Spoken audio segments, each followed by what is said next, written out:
मंत्री केटीआर ने राष्ट्रीय और अंतर्राष्ट्रीय स्तर पर टेनिस में उत्कृष्ट प्रदर्शन करने और तेलंगाना के साथ साथ देश को बहुत प्रसिद्धि दिलाने के लिए सानिया मिर्जा की प्रशंसा की है। उन्होंने कहा कि वह कई लोगों के लिए मिसाल बन गए। 22 साल पहले एल्बी स्टेडियम में अपना पहला टेनिस मैच खेलने वाली सानिया मिर्जा ने कहा कि वह यह अपना आखिरी मैच खेलकर खुश है। हालांकि सानिया को टेनिस को अलविदा कहने का दुख है, लेकिन उन्हें भविष्य में अपने जैसे खिलाड़ियों को प्रशिक्षित करने के लिए कहा जाता है। हैदराबाद के एल्बी स्टेडियम में आयोजित फेयरवेल मैच में सानिया मिर्जा मुख्य अतिथि थी। सानिया मिर्जा ने कहा कि उन्होंने सीएम केसीआर के आदेश के मुताबिक आखिरी मैच देखा है। मंत्री श्रीनिवास गौड़ ने कहा कि सानिया मिर्जा कई महिलाओं के लिए आदर्श है। तेलंगाना का एक बच्ची मध्य वर्ग में पैदा हुई और अंतर्राष्ट्रीय स्तर तक पहुंची है। अपने ही खेल से देश के लिए नाम कमाने के अलावा कई पदक जीतने के लिए उनकी तारीफ भी हुई है। विपक्ष ने प्रधानमंत्री मोदी को पत्र लिखा है। दिल्ली शराब घोटाला मामले में मनीष सिसोदिया की गिरफ्तारी की निंदा करते हुए विपक्षी नेताओं ने पत्र लिखा है। पत्र में आरोप लगाया गया है कि शासन प्रणाली का इस्तेमाल राजनीति के लिए किया जा रहा है। केसीआर, ममता बनर्जी, केजरीवाल, भगवंत मान, उद्धव ठाकरे, फारूक अब्दुल्ला, तेजस्वी यादव, अखिलेश यादव, शरद पवार उन लोगों में शामिल है जिन्होंने प्रधानमंत्री को पत्र लिखा है। विपक्षी नेताओं ने केंद्रीय जांच एजेंसियों पर उनका दुरुपयोग करने का आरोप लगाया। विपक्षी नेताओं ने दिल्ली शराब घोटाला में मनीष सिसोदिया की गिरफ्तारी को राजनीतिक साजिश का हिस्सा बनाया। उन्होंने कहा, सिसोदिया पर लगाए गए आरोप पूरी तरह निराधार है, एक राजनीतिक साजिश का हिस्सा है। उन्होंने कहा कि उनकी गिरफ्तारी से पूरे देश में लोग नाराज हैं। मनीष सिसोदिया दिल्ली की स्कूली शिक्षा को बदलने के लिए दुनिया भर में जाने जाते हैं। उनकी गिरफ्तारी को दुनिया भर में राजनीतिक पैंतरेबाजी के उदाहरण के रूप में उद्धृत किया गया। पत्र में लिखा गया, दुनिया जिसे संदेह है निरंकुश भाजपा शासन के अंतर्गत भारत के लोकतांत्रिक मूल्यों का खतरा है, आगे इसकी पुष्टि करेगी। पत्र में यह भी आरोप लगाया गया है, केंद्र सरकार राजनीतिक प्रतिशोध और फायदे के लिए केंद्रीय एजेंसियों का इस्तेमाल कर रही है। युद्ध के मैदान के बाहर बदला लेने के लिए राज्यपाल जैसे केंद्रीय एजेंसियों और संवैधानिक कार्यालयों का दुरुपयोग निंदनीय है। यह हमारे लोकतंत्र के लिए अच्छा नहीं है। वर्ष 2014 से जिस तरह से इन एजेंसियों का इस्तेमाल किया जा रहा है, उससे उनकी प्रतिष्ठा धूमिल हुई है। उनकी संवाददाता और निष्पक्षता पर सवाल उठाए गए हैं। पत्र में विपक्षी नेताओं ने कहा, इन एजेंसियों में भारत के लोगों का विश्वास लगातार कम होता जा रहा है। नगर प्रशासन मंत्री केटीआर ने कहा कि अंतर्राष्ट्रीय महिला दिवस के उपलक्ष्य में राज्य के शहरों में महिला सप्ताह समारोह का आयोजन किया जा रहा है और महिला दिवस के मौके पर केटीआर ने नगर निगम विभाग के अधिकारियों को निर्देश दिया कि वे समाज में महिलाओं की शक्ति और भूमिका का जश्न मनाने के लिए इन उत्सवों का आयोजन करें और इस संबंध में आवश्यक गतिविधियों का निर्माण करें। मंत्री केटीआर के निर्देशानुसार नगर निगम विभाग ने महिला दिवस के अवसर पर महिला सप्ताह आयोजित करने की गतिविधियों की घोषणा की है। महिला दिवस पर 8 मार्च से शुरू होने वाले सप्ताह भर चलने वाले इस उत्सव में दौरान नगर निगम विभाग विभिन्न कार्यक्रमों का आयोजन करेगा। कहा गया है, इस महिला दिवस सप्ताह का आयोजन महिला जनप्रतिनिधियों, नगर निगम विभाग के कर्मचारियों, स्वयं सहायता समूहों के सदस्यों, सफाई कर्मचारियों और विभिन्न गैर सरकारी संगठनों के कर्मचारियों के साथ किया जाएगा, जो नगर पालिकाओं में विभिन्न पदों पर प्रतिनिधित्व करते हैं, जो एक महत्वपूर्ण भूमिका निभाते हैं। मंत्री केटीआर ने कहा, इस सप्ताह भर चलने वाले महिला सप्ताह के दौरान खेल कार्यक्रम, सांस्कृतिक कार्यक्रम, महिलाओं के लिए स्वास्थ्य शिविर, विभिन्न क्षेत्रों में उत्कृष्ट प्रतिभा दिखाने वाली महिलाओं और इच्छुक उद्यमों को सम्मानित किया जाएगा। इसके अलावा यह सुझाव दिया जाता है, नगर निगम के कर्मचारी या शहर की महिलाएं जो किसी भी क्षेत्र में विशेष रूप से सूखी खाद, रसोई खाद, जल संरक्षण आदि के क्षेत्र में अनुकरणीय प्रथाओं का नेतृत्व कर रहे हैं, उन्हें विशेष रूप से चिन्हित और सम्मानित किया जाना चाहिए। इसके अलावा वे इन सप्ताहों में महिलाओं को ब्याज मुक्त ऋण बांटने का कार्यक्रम तैयार करना चाहते हैं। मंत्री केटीआर ने नगर निगम विभाग के अधिकारियों को विभिन्न विभागों में कार्यरत उच्च अधिकारियों, विभागों के प्रमुखों, महिला जिला कलेक्टरों, शीर्ष पुलिस अधिकारियों, महिला न्यायाधीशों को इन सप्ताह भर चलने वाले समारोह के लिए विशेष अतिथि के रूप में आमंत्रित करके इन कार्यक्रमों के आयोजन की योजना बनाने की सलाह दी। इटेला राजेंद्र ने कहा है कि जितने ज्यादा विश्वविद्यालय होते हैं उतनी ज्यादा विचारधारा होती है, लेकिन दुर्भाग्य से प्रदेश सरकार ने शिक्षा व्यवस्था को पूरी तरह से चौपट कर दिया है। विश्वविद्यालयों में प्राध्यापकों की कमी दुखद है। ये टिप्पणियां इटेला राजेंद्र द्वारा की गई, जिन्होंने पिछड़े वर्गों के भविष्य के विकास पर सम्मेलन कार्यक्रम में भाग लिया है। कांग्रेस विधायक जग्गा रेड्डी ने सीएम केसीआर को पत्र लिखा है। पत्र में 1996 बैच के पुलिसकर्मियों को पदोन्नति देने का जिक्र किया गया और उन्होंने याद दिलाया कि वे 26 साल से प्रमोशन का इंतजार कर रहे हैं और साथ ही वे 100 से अधिक सीआई के अनुरोध की जांच करना चाहते हैं। उन्होंने अपने पत्र में होमगार्ड को स्थायी करने के लिए डीएसपी के पद पर शीघ्र पदोन्नति की मांग की है। जग्गा रेड्डी ने याद दिलाया कि राज्य में कुल 16,000 होमगार्ड कार्यरत हैं। केसीआर ने पूर्व में उन्हें स्थायी करने का वादा किया था। इसके अलावा जग्गा रेड्डी ने यह भी उल्लेख किया है कि जहां होमगार्ड अपनी ड्यूटी करते हैं वहां डबल बेडरूम हाउस उपलब्ध कराए जाएंगे। रंगारेड्डी जिले के माहेश्वरम निर्वाचन क्षेत्र में मिरपेट नगर निगम के अंतर्गत मंगा शंकरम्मा गार्डन में federation of council welfare association ने अपनी पहली आम बैठक की और इस कार्यक्रम में मुख्य अतिथि के रूप में मंत्री सबिता इंद्रा रेड्डी मौजूद रही है। इस बैठक में 40 कॉलोनियों के सदस्यों ने भाग लिया और सबिता इंद्रा रेड्डी को कॉलोनियों की समस्याओं के बारे में बताया। मंत्री ने सभी समस्याओं के समाधान का आश्वासन दिया और नवनिर्वाचित सदस्यों को बधाई दी है। इस कार्यक्रम में फेडरेशन ऑफ कॉलोनियों वेलफेयर एसोसिएशन के अध्यक्ष एस चंद्रशेखर रेड्डी, महासचिव वंटेरू नरसिम्हा रेड्डी और अजनीयुलू को कार्यकारी अध्यक्ष के रूप में कॉलोनी एसोसिएशन के सदस्यों द्वारा सर्वसम्मति से चुना गया। शिक्षक की शिक्षण संबंधी समस्याओं का समाधान करना प्रोफेसर नतानी येलू ने उनसे महबूबनगर रंगारेड्डी हैदराबाद उपाध्याय एमएलसी के निर्दलीय उम्मीदवार के रूप में जीतने की अपील की। उन्होंने कहा कि वह राज्य के सरकारी और निजी शिक्षण संस्थानों में कार्यरत शिक्षकों की समस्याओं के समाधान के लिए काम करेंगे। उन्होंने कहा भविष्य के भारत के निर्माण में शिक्षकों की भूमिका महत्वपूर्ण है और सरकार द्वारा इस तरह के क्षेत्र की उपेक्षा किए जाने से शिक्षक बहुत निराश है। उन्होंने मतदाताओं से 13 मार्च को होने वाले चुनाव में भाग लेने और उन्हें पहली विरायता का वोट देने की अपील की है। मिर्च जिला मेडीपल्ली में बीआरएस नेता श्रीनु नायक पर हमला किया गया और पीड़ित श्रीनु नायक गंभीर रूप से घायल हो गया और उसे स्थानीय अस्पताल ले जाया गया। पीड़ित ने कहा है कि पिरजादी गुड्डा बीआरएस कॉर्पोरेटर के चालक शिवा ने उस पर हमला कर दिया है। पीड़िता ने पुलिस को कहा कि पिरजादी गुड्डा नगर द्वितीय वार्ड कॉर्पोरेटर सुभाष नाइक ने एक सप्ताह पूर्व कॉमन कॉलोनी की प्रतिष्ठा को लेकर श्रीनु नायक को फोन कर धमकी दी है। पीड़ित ने कहा है कि जब वह काम के लिए बाहर जा रहा था तो शिवा ने उसे रोका और कॉर्पोरेटर सुभाष पर हमला कर दिया। भाजपा के प्रदेश अध्यक्ष पंडित संजय ने आरोप लगाया कि धरनी पोर्टल प्रदेश की जनता के लिए जाल बन गया। सत्ता पक्ष के नेताओं पर कुछ अधिकारियों ने सहयोग से धरनी पोर्टल को आधी रात में खोलकर सरकार और गरीब लोगों की जमीनों को अपने पक्ष में करने का आरोप लगाया है। बंडी संजय पूर्व सांसद बुरा नरसैया गौड़, पूर्व विधायक संकिनेनी वेंकटेश्वर राव ने गौतम राव से मुलाकात की है, जिन्होंने तुंगातुर्ती निर्वाचन क्षेत्र तिरुमलगिरी में अपनी मां को खो दिया था। उन्होंने कहा कि तेलंगाना सरकार शांति और सुरक्षा बनाए रखने में विफल रही है। बंडी संजय ने कहा कि वे कल दोपहर 12 बजे से शाम 4 बजे तक भाजपा प्रदेश स्तर पर महिलाओं के साथ हो रहे दुष्कर्म और अत्याचार के विरोध में धरना शुरू करने जा रहे हैं। एक बार फिर राज्यपाल तमिलिसाई और बीआरएस नेताओं के बीच ट्विटर वॉर चर्चा पर एक विषय बन गया है। तेलंगाना को मेडिकल कॉलेज के आवंटन को लेकर ट्विटर और काउंटर से हड़कंप मच गया है। राज्यपाल तमिलिसाई ने तेलंगाना मेडिकल कॉलेजों पर ट्वीट किया। तमिलिसाई ने पीएमएसएसवाई योजना की तारीफ करते हुए कहा, केंद्र सरकार ने पिछले 8 सालों में देश में करीब 300 से 700 कॉलेज बनाए हैं। इसी पृष्ठभूमि में एक नेटिजन ने तमिलिसाई के ट्वीट पर कमेंट किया और पूछा, तेलंगाना को कितने मेडिकल कॉलेज दिए गए।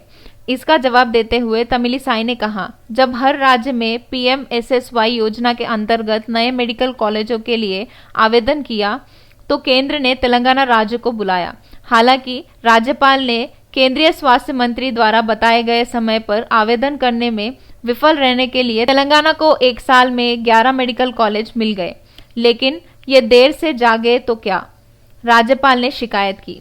इसका जवाब देते हुए बीआरएस ने बराबर का काउंटर दिया। रेडको के अध्यक्ष वाई सतीश रेड्डी ने राज्यपाल की टिप्पणियों की कड़ी आलोचना की। उन्होंने कहा, राज्यपाल के ट्वीट प्रचार के अलावा और कुछ नहीं है और उन्हें इस तरह के सम्मानित पद पर रहने का कोई अधिकार नहीं है। इसके साथ ही एक बार फिर राज्य सरकार पर राज्यपाल की टिप्पणी चर्चा का विषय बन गई। बसपा हैदराबाद शहर अध्यक्ष रुद्रवरम सुनील ने कहा है कि 2 साल बाद बीएसटी आयोग का कोई अध्यक्ष या सदस्य नहीं है। उनकी मांग है कि जल्द से जल्द अध्यक्ष नियुक्त किया जाए। मैं मेदक जिले में खदीर खान की हवालात में मौत मामले को लेकर तेलंगाना अल्पसंख्यक आयोग के अध्यक्ष को शिकायत देने गया हूं। हालांकि चूंकि अध्यक्ष और अन्य सदस्य मौजूद नहीं थे, इसलिए उन्होंने मांग की अल्पसंख्यक आयोग के अध्यक्ष को तत्काल नियुक्त किया जाना चाहिए। केसीआर ने तुरंत तारिक अंसारी को अल्पसंख्यक आयोग का अध्यक्ष नियुक्त किया। साथ ही बसपा नेताओं ने मांग की कि एससी और एसटी आयोग के अध्यक्ष और सदस्यों को भी नियुक्त किया जाना चाहिए। मंत्री तलसानी श्रीनिवास यादव ने कहा है कि सीएम केसीआर यादव की मूर्ति कोमुरवेली मलन्ना के अवतार है। उन्होंने कहा है कि सरकार यादवों के पारंपरिक पेशे भेड़ पालन को बढ़ावा दे रही है। मंत्री तलसानी योजना आयोग के उपाध्यक्ष विनोद कुमार, विधायक मुतिरेड्डी भेड़ संघ के अध्यक्ष बलराज यादव, गेलू श्रीनिवास यादव और संयुक्त करीमनगर जिला यादव संगम के नेताओं ने प्रज्ञापुर में आयोजित यादवों की आध्यात्मिक सभा में भाग लिया। उन्होंने कहा है कि सरकार 11,000 करोड़ रुपए की लागत से 75% सब्सिडी पर भेड़ इकाइयों का वितरण कर रही है, जैसा कि देश में कहीं और नहीं किया जाता है। मंत्री ने कहा कि झूठ बोलने वालों की बजाय सरकार का साथ देना चाहिए। प्रदेश भाजपा अध्यक्ष बंडी संजय ने तेलंगाना के सीएम केसीआर को पत्र लिखा। उन्होंने आलोचना करते हुए कहा है कि बिहार सरकार के पास कुछ ही महीने बचे हैं, लेकिन वादों को लागू नहीं करना जनता के साथ घोर धोखा है। 9 मार्च को कैबिनेट की बैठक में उन्होंने मांग की है जनता से किए गए वादों को लागू करने के लिए कार्रवाई की जाए। बंडी संजय ने चेतावनी दी, तेलंगाना भाजपा वादों के लागू करने के लिए जनता के साथ बड़े पैमाने पर आंदोलन करेगी और आने वाले घटनाक्रम के लिए राज्य सरकार जिम्मेदार है। उन्होंने कहा बीआरएस के शासन में लोक कर्मचारी शिक्षक काफी संकट में है। उन्होंने मांग की है कि पीआरसी को तुरंत स्थापित किया जाना चाहिए, क्योंकि कर्मचारियों की किसी भी समस्या का समाधान नहीं किया गया है। उन्होंने स्पष्ट किया है कि 1 जुलाई से बढ़ा हुआ वेतन भुगतान करने के लिए कदम उठाए जाए। सिकंदराबाद सीवी रमन सांस्कृतिक सेवा संगठन के तत्वाधान में हरिहर भवन सिकंदराबाद में कला के विभिन्न क्षेत्रों के प्रतिष्ठित हस्तियों को सम्मानित करने का कार्यक्रम आयोजित किया गया। इस कार्यक्रम में मुख्य अतिथि के रूप में फिल्म अभिनेता सुमन, फिल्म कलाकार साई किरण समेत कई हस्तियां शामिल हुई है। देश भर में 9 राज्यों से वेद, उपनिषद, सपने, चिकित्सा, शिक्षा और स्वास्थ्य जैसे विभिन्न क्षेत्रों में उत्कृष्ट प्रदर्शन करने वाले ब्राह्मणों को विशेष पुरस्कार में सम्मानित किया गया।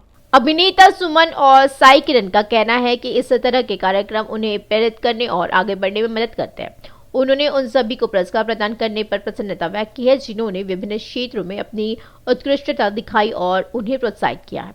यह सच है, इंडस्ट्री के कलाकारों कुछ हद तक निराश है क्योंकि फिल्म इंडस्ट्री में नंदी पुरस्कार कार्यक्रम आयोजित नहीं किया गया। रोजेट का एक वेल द्वारा पीछा किया जा रहा है। चाहे कितनी भी तरह के सर्वे करा ले और रिपोर्ट दे दे, वे संतुष्ट नहीं होते। इसलिए वो अपनी टीम को मैदान में लेकर आए हैं। वे लोगों को 119 विधानसभा क्षेत्र में जाने के लिए भेज रहे हैं। जिस नेता ने तीसरे नेत्र के ज्ञान के बिना अपने आदेशों को पूरा करने के लिए बैच का चयन किया है, वह उनसे अनावश्यक जानकारी एकत्र कर रहा है। जैसे ही यह खबर सामने आई है, वह सर्वे बेहद गुपचुप तरीके से हो रहा है।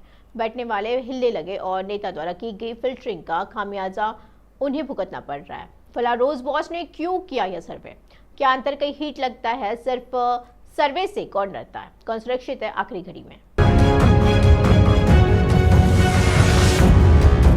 21 सवाल 25 विधायक। कौन है वो विधायक जो इतना कांप रहे हैं?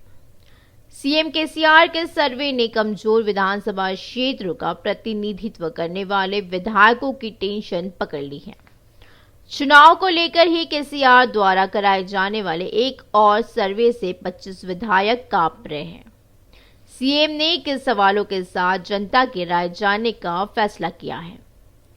एक तरफ जहां विपक्षी पार्टियां पदयात्रा के नाम पर जनता के अखाड़े में कूद रही है, गुलाबी दलपति ने कहा वह सभी को पहले ही टिकट दे देंगे। इस संदर्भ में मौजूदा विधायकों की क्या स्थिति है? निर्वाचन क्षेत्र में उनके पास कितनी सार्वजनिक शक्ति है? क्या इस बार भी टिकट दिए जाने पर सफलता की कोई संभावना है? पार्टी में कौन है दावेदार? जिसे टिकट मिलेगा वही जीतेगा। वही एक ही विधानसभा क्षेत्र में विरोधी दल के कद्दावर नेता कौन है?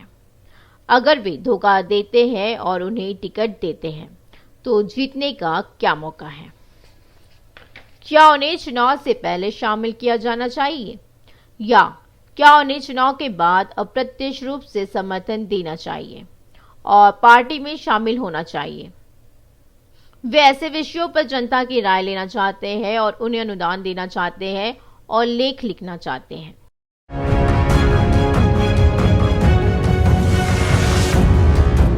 वहीं दूसरी ओर चर्चा है कि बीआरएस के 25 विधायकों के पास अगला चुनाव जीतने की कोई संभावना नहीं है। पिछले दिनों मंत्री अराबेली दयाकर राव ने खुलकर टिप्पणी की थी कि अगर इन्हें बदला गया तो फिर से सत्ता बीआरएस पार्टी के पास होगी और इसी पृष्ठभूमि में सीएम केसीआर से उन विधायकों पर फैसला लेने की उम्मीद है जो एक बार फिर से जीत नहीं सकते हैं। इसलिए कई लोगों का कहना है कि उन्हें अपनी टीम के साथ सर्वे करना चाहिए। खबर है कि ताजा सर्वे को लेकर करीब 25 विधायक चिंतित हैं।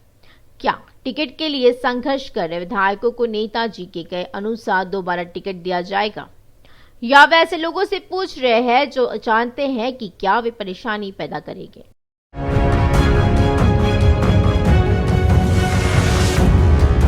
जो नेता पार्टी नेताओं को इस तरह भ्रमित कर रहा है वह अपने टेबल पर पहुंची काली सूची को छान रहा है। सर्वे के जरिए प्रदर्शन का अंदाजा लगाते हुए मुखिया ने कुछ बैठकों की जांच करने का फैसला किया है। चुनाव का समय आने पर आप यह स्पष्ट करने वाले हैं कि आप अपना काम संभालेंगे बाबू। क्यों कर रहे केसीआर से ये निर्वाचन क्षेत्र बढ़ने की उम्मीदें धाराशायी हो गई है और बड़े पैमाने पर दूसरे दलों के नेताओं के आने से अगले चुनाव में टिकट की आस लगाए लोगों की फेयरिस्ट बढ़ गई है। इस पर काबू पाने के लिए चर्चा है कि रूसा नेता पहले ही इस नतीजे पर पहुंच चुके हैं कि पुराने को मात दी जाए या नए को मौका दिया जाए।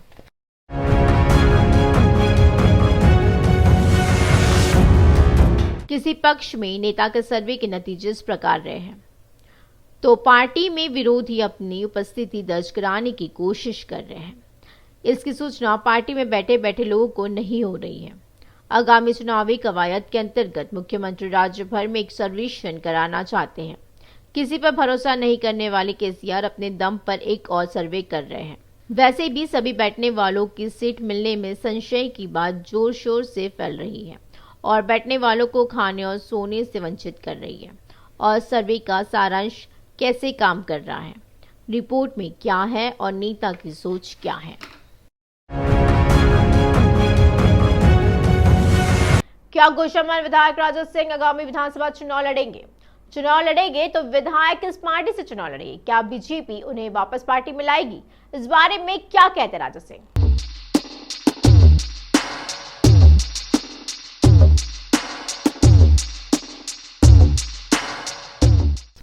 गोशामहल विधायक राजा सिंह आगामी चुनाव लड़ने को लेकर असमंजस में है। पिछले साल यूट्यूब पर मुसलमानों का अपमान करने वाला एक वीडियो अपलोड किया गया था जिससे शहर के कई हिस्सों में तनाव फैल गया था। भाजपा के राजनीतिक आलोचना के कारण भाजपा नेतृत्व ने राजा सिंह को पार्टी से निलंबित कर दिया।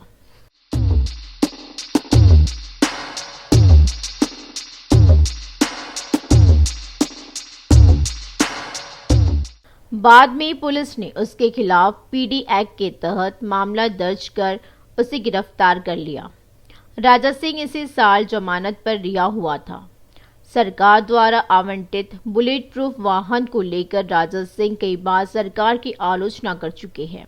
उन्होंने कई मौके पर अपना दुख व्यक्त किया। उन्होंने आने वाले चुनाव पर प्रतिक्रियाएं दी है। वह चाहते हैं भाजपा नेतृत्व द्वारा उन पर लगाया गया निलंबन हटाया जाए।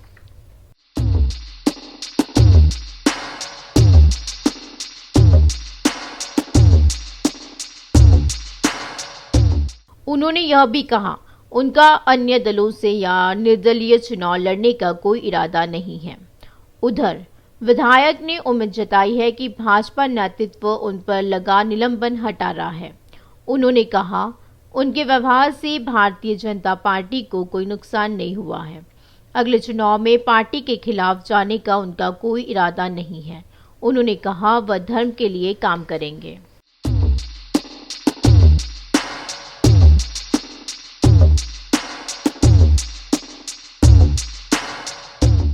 राजा सिंह का कहना है उन्हें धमकी भरे फोन आ रहे हैं। उन्होंने कहा उन्होंने डीजीपी से धमकी भरे कॉल्स की शिकायत की है। डीजीपी ने उनकी शिकायत को अनसुना कर दिया। राज्य सरकार ने कमांड कंट्रोल रूम का निर्माण कर कहा है। उन्होंने दावा किया सरकार ने उनके बुलेट प्रूफ वाहन को कितनी बार कहने के बाद भी नहीं बदला। उन्होंने कहा उन्हें विश्वास नहीं है कि अब सौंपा गया बुलेट प्रूफ वाहन भी काम कर रहा है।